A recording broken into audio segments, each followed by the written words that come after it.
Hey everyone, welcome back to Scrummy. It's a beautiful day here in Leitrim and we don't get too many of them, so we decided we're going to have a barbecue later. I'm making some homemade coleslaw and I just thought I would share the recipe with you because it's a really beautiful coleslaw recipe and it's so easy to make. Okay, so let's get started. I like to use a mix of white cabbage and red cabbage. So I'm using a quarter of a white cabbage and a quarter of a red cabbage. So just get them into a large bowl and just mix them up.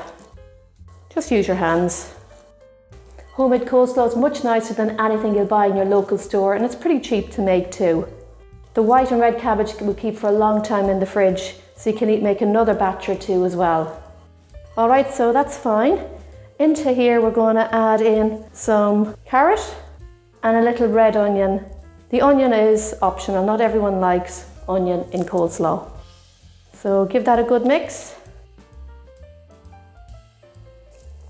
Okay, that's well mixed in. We're just going to set this to one side. And now we're going to make the dressing. In here I've got some mayonnaise. And into it I'm going to add in some wholegrain mustard. You can use Dijon mustard either, I usually use it. And then add in some white wine vinegar and a little sugar. And just give it a good mix. Now we can get this in here.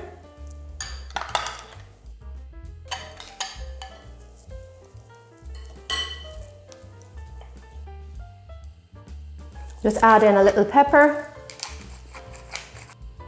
and give it a good mix.